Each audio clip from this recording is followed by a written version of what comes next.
Patricio, ¿cómo estás? Muy buenos días. Estimado Carlos, buenos días. ¿Cómo va?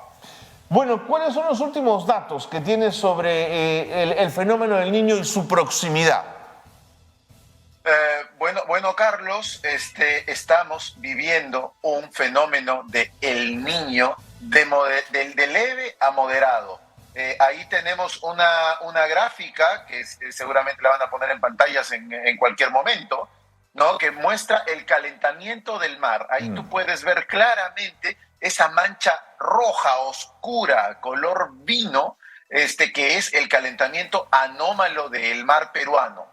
Una curiosidad, esta mancha, esta cantidad, esta masa de agua caliente va desde el norte de las Islas Galápagos hasta por lo menos las costas en una línea perpendicular de la ciudad de Nazca. Esto quiere decir que tiene una longitud de 2.500 kilómetros, es muy, muy grande. Como referencia a toda la costa peruana, es nada más 2.000 kilómetros. Entonces, estamos teniendo una masa de agua caliente que sigue aflorando día a día y como ya lo vimos en la edición de la semana pasada, sigue aumentando su tamaño. Esto no tiene cuándo acabar y ya toca que el comité ENFEN se reúna y de una vez declare la alerta del niño costero porque estamos viviendo en ello y por supuesto el segundo tren de lluvias que habíamos anunciado la semana pasada ya llegó, ha comenzado a llover de manera muy importante en Tumbes y Piura principalmente, pero sin embargo lo más duro vendría a partir de hoy hasta el jueves. Tenemos el aviso del Senami, si lo ponen al aire por favor, la autoridad meteorológica ha determinado una alerta del tipo de lluvia extrema, o sea, vale la de tipo color rojo, para hoy, mañana y pasado, miércoles 29, principalmente en la costa norte, Tumbes, Piura y parte de Lambayeque. Esto no descarta que podamos tener también lluvias en los Andes occidentales. Esto quiere decir en los sectores de Cieneguilla, Chosica, Chaclacayo, en Lima, y esto podría generar nuevas activaciones de quebrada.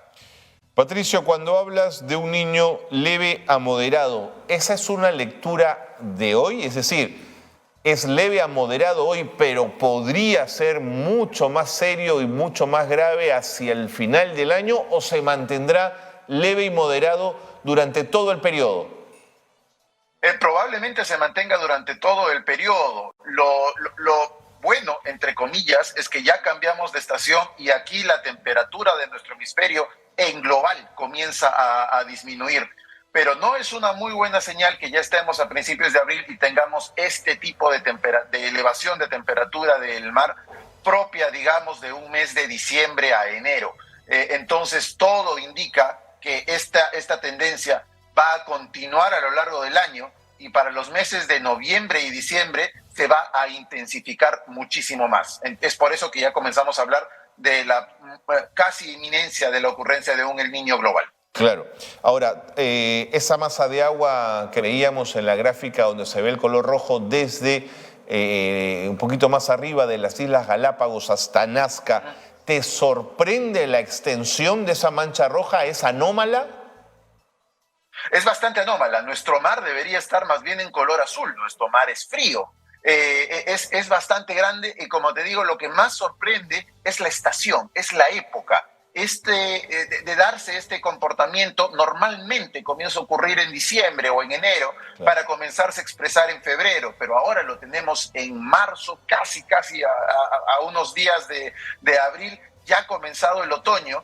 Es una situación que no la vivíamos desde por lo menos 1997 y la historia ya nos cuenta el fuerte fenómeno del Niño que tuvimos todo el año 97 y todo el año 98. Clarísimo.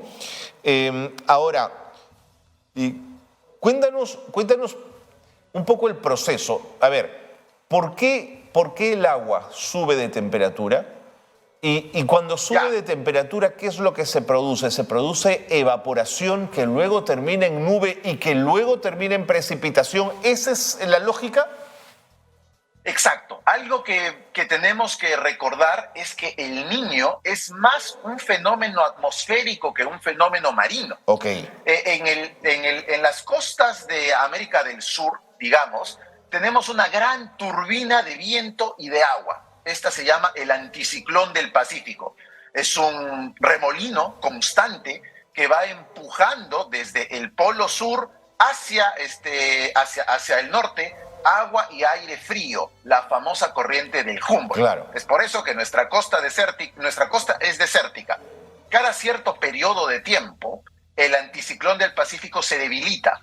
Al no empujar agua fría desde el polo sur, el agua cálida que vive al otro lado del Pacífico, en las costas australianas, viaja por debajo, por el fondo marino como burbujas de agua caliente y comienzan a aflorar en la costa peruana.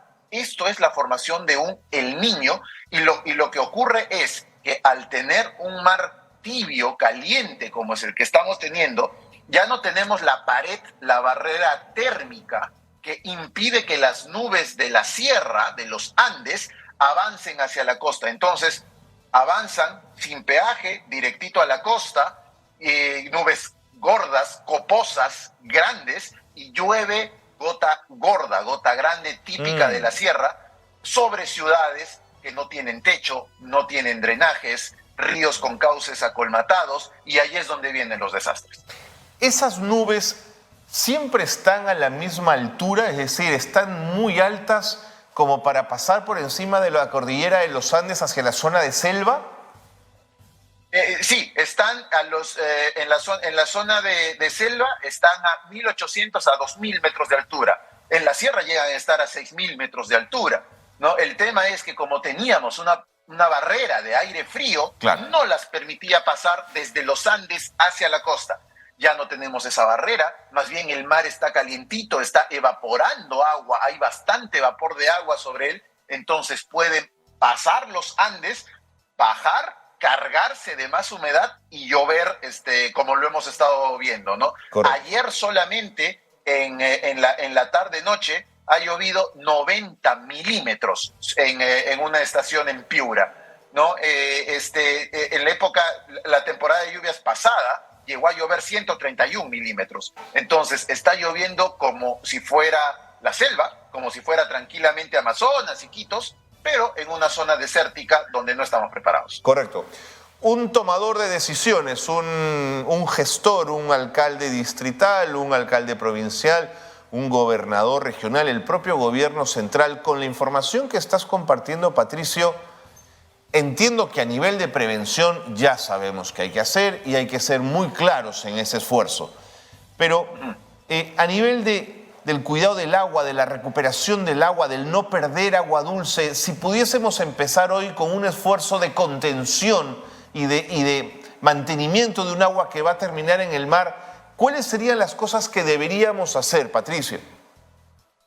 Para poder mantener, para poder cuidar el agua dulce que literalmente nos cae del cielo. Así es. Ese es un plan a muy largo plazo. La construcción de represas, la construcción de pozas artesanales. No estamos hablando de una gran represa tipo Gallitos Ciegos, tipo Poechos, porque la construcción demora fácilmente, como hacemos las cosas en el Perú, una década o más. Lo que se puede hacer son pequeños reservorios, pequeñas cochas de uso comunal para las comunidades que ahora están teniendo exceso de recurso hídrico, pero sin lugar a dudas lo que hay que esperar es una emergencia mayor por lluvias, desborde de ríos y activación de quebradas para la próxima temporada de lluvias. Sin lugar a dudas ese es el escenario que nos vemos. Ese es el escenario. Ahora, la información que da el ENFEN, que es este comité que evalúa y monitorea el fenómeno de El Niño, Patricio, ¿te genera confianza? ¿Está evacuando información de calidad? ¿Crees que está cumpliendo con su rol o le harías alguna atingencia, algún señalamiento? Está cumpliendo con el rol. No hay que olvidar que el ENFEN es un conjunto de instituciones que se sientan a conversar sobre el estado del mar y las condiciones climáticas que esto conlleva. Lo que sería muy interesante es que aumenten la periodicidad de sus reuniones. Ahora que estamos en alerta del niño, se reúnen cada 15 días. Cuando no hay un estatus, se reúnen cada 30 días. Vamos, que hasta ahora, oficialmente, todas las lluvias que han caído no corresponden a nada. O sea, todavía el Estado no da el estatus del niño activo. Entonces, todo lo que hemos estado viviendo durante el mes de marzo simplemente ocurre. Hay que recordar que el niño, al menos por el Comité ENFEN, se estudia en retrospectiva. Tiene que haber cumplido varias condiciones durante el pasado, por lo menos 3 meses antes, para tener el estado del niño, cuando realmente ahora vemos con la tecnología que la dinámica es muy rápida. Para el 28 de febrero de este año no pasaba nada. Teníamos el mar básicamente neutro, claro. y nada más 14 días después ya lo teníamos muy, muy caliente. Claro. ¿Para qué necesitamos ese estatus? ¿Qué activaría ese estatus de presencia de fenómeno de El Niño? ¿Qué gatillaría a nivel de la gestión pública, Patricio?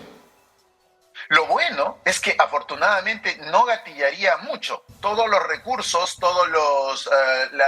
el movimiento de la maquinaria estatal, del Ejecutivo, la atención de la emergencia, todo esto se da mucho antes de la opinión o de lo que opina ENFEN. Entonces, aquí es donde está un poquito separado de la realidad, ya que ocurren las lluvias, se genera un estado de emergencia y va la atención, muy independiente de lo que ocurre. Entonces sería muy interesante, por primera vez, enlazar el conocimiento científico con la prevención para la toma de las decisiones, que es aquí lo estamos haciendo al revés.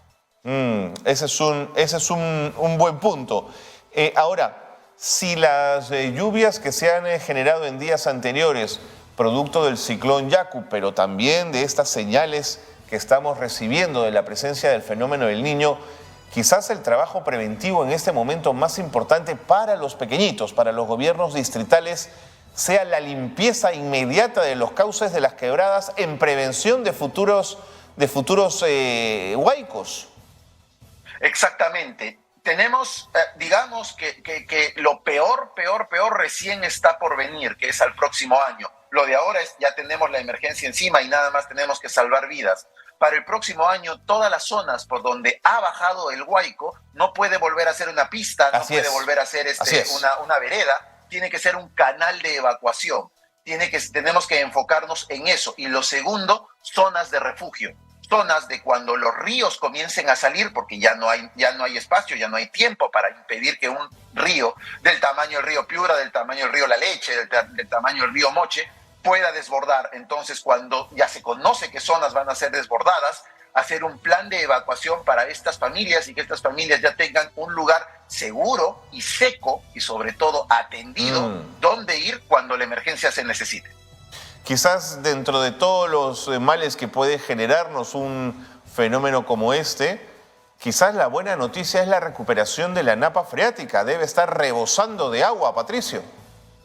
Totalmente. Y esto se agradece muchísimo, principalmente por los agricultores de la zona norte del Perú. Hay que recordar que estábamos en 4 años de sequía. Sí, hemos estado en 4 años del fenómeno de la Niña, sí, que es el fenómeno opuesto, que el mar está más frío de lo normal. Entonces, no llueve básicamente nada, ni de casualidad. Entonces, las represas Gallitos Ciegos, Poecho y varias otras estaban en niveles históricos mínimos. Ahora vamos a tener recurso de agua, no solamente agua superficial, sino agua subterránea. La napa freática ha sufrido una muy necesaria recarga que con el buen uso, la buena fiscalización y un buen planeamiento nos podría ayudar para las por lo menos 5 o 6 temporadas agrícolas de los años que vienen.